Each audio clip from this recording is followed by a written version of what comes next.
Vou voltar-vos a falar um pouco sobre a justiça penal. Aquilo que me interessa que tenham consciência é que qualquer um de nós pode ser objeto de um processo de crime, que alguém se queixe de uma atitude qualquer contra nós e que, portanto, tenha razões, ou, no seu entender, tenha razões para considerar que aquilo que nós fizemos, os nossos atos, que podem ser apreciados pelo juiz a pontos de podermos ser condenados por isso. Há, obviamente, como todos sabemos, vários tipos de penas que podem ir desde o mais grave até ao mais ligeiro, nomeadamente até aos 25 anos de prisão, ou ficar-se ou por uma absolvição, que nesse caso fica provado, ou não provado, já vamos falar a seguir, o que aconteceu, ou até mesmo ficar apenas com uma censura. O juiz, ao fim, dizer, olha, para a próxima tenha mais cuidado, não faça assim, vai absolvido, mas tenha cuidado da maneira como procede. Aquilo que eu estava exatamente a falar é a questão de uma pessoa poder ficar absolvida e o ato que está a ser julgado poder ser duvidoso. Então, nesse caso, o juiz, não nos podemos esquecer que é sempre um homem, ou três homens. Quando eu digo homem, é com homem H maiúsculo, ou seja, pessoas, pode ser homem ou mulher, obviamente. O que eu quero dizer é que essas três pessoas, ou essa pessoa sozinha, vai apreciar o nosso comportamento e é a sua convicção que interessa para o julgamento e saber o que é que ele acha e o seu achar.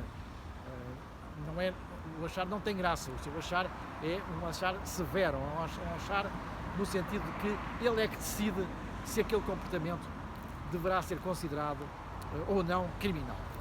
Pois, o juiz pode considerar que aquele comportamento pode ser duvidoso se é criminal ou não e, portanto, considerar que, na dúvida, vai absolver o réu, indúbio para o réu. Obviamente que aquilo que vos quero dizer é que todos os nossos comportamentos têm sempre um limiar de responsabilidade criminal, porque nossos comportamentos são sempre pautados pela ética, mas também pelo direito. Ou seja, se eu olhar para uma pessoa com uma atitude de desaprovação, esse meu comportamento não é crime, ou pelo menos não o deverá ser, mas pode ser interpretado pela outra pessoa como um olhar nas circunstâncias em que está reprovador e um ar censurável. Por exemplo, se eu olhar para uma pessoa de outra raça ou uma pessoa de outra religião e fazer um julgar só pelo facto de ele ser de outra religião ou de outra raça que seja reprovador. Ora, esse comportamento será censurável, mas tem que se ficar provado que é por causa disso e não por outra coisa. Portanto, estamos sempre no limiar da responsabilidade criminal e poderemos ser chamados a responder por essa responsabilidade criminal. O que vos quero chamar a atenção é que, em caso de julgamento, o arguido, confiante que está numa situação em que deverá vir a ser absolvido, o arguido deve procurar ter uma postura convicta e não uma postura de receio. O juiz está ali para ouvir a nossa versão e muitas vezes, se o arguido está ali numa situação em que parece que está com medo, é porque terá a consciência pesada. Ora, a primeira coisa que eu ensino aos meus clientes é percebam o que é que fizeram bem e porque é que decidiram dessa maneira. Se decidiram dessa maneira porque consideravam que essa maneira estava correta, têm que ter fundamentos para evocar ao juiz e dizer, olha, eu decidi desta maneira porque assim, assim, assim. E se houver fundamentos que justifiquem o nosso comportamento, provavelmente não há um crime. Obviamente que há aquela questão de ninguém pode ser condenado por um facto que não foi metido dentro chamamos nós, dentro do tipo, não é? Tem que haver um tipo de crime para haver a possibilidade de considerar aquele comportamento criminal. Mas, para isso, o arguido tem que ter consciência que no momento em que estava a agir de forma incorreta e não estava a agir como deveria ser.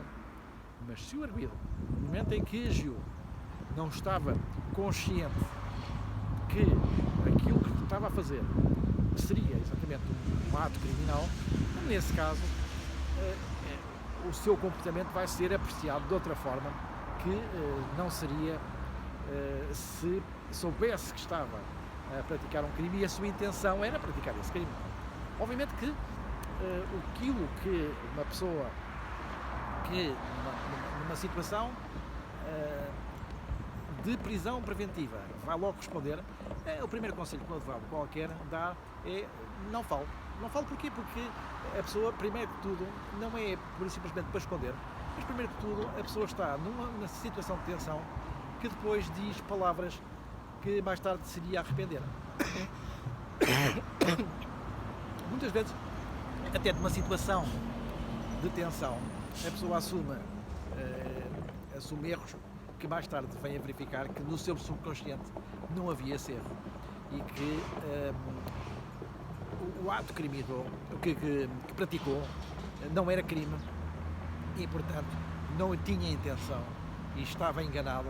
Provavelmente, estou a pensar, por exemplo, num acidente de automóvel, a pessoa vai a conduzir, leva pessoas dentro do seu carro, tem um acidente e as pessoas morrem.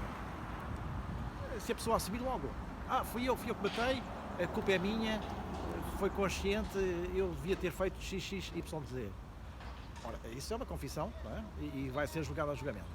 Ora, pode acontecer que as circunstâncias do acidente não tenham nada a ver com isso e, portanto, a razão por que se verificou um acidente, obviamente que a conduta pode ter ajudado, como por exemplo a pessoa ia a 120 km/h e o pneu rebentou, a pessoa despistou-se e morreram todos os ocupantes. Nessa situação, o nosso condutor, naquele momento, sendo pessoas de família, vai assumir a culpa e dizer: não fui eu sou homicida e vou querer confessar e ser preso porque realmente a dor que sinto é fora do normal. É humano, é compreensível, mas, portanto, a primeira reação é sempre emotiva e as pessoas devem refletir porque é que agiram assim.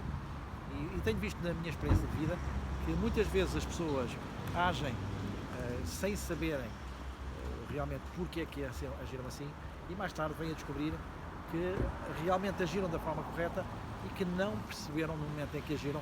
Porquê? Cientificamente até há um estudo que diz que todos os atos por nós praticados, o nosso cérebro, pelos preconceitos, ou seja, pelos conceitos que tem anterior, já está a decidir por nós antes de nós tomarmos alguma decisão. Algumas das decisões que tomamos, nós não participamos diretamente dessa decisão e somos levados a agir conforme o nosso cérebro manda pela experiência de vida que tem.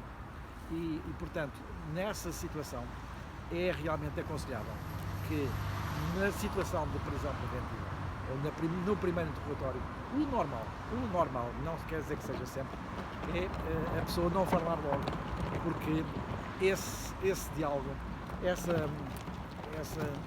esse primeiro interrogatório ia de certeza ser emotivo e toldado de raciocínio lógico.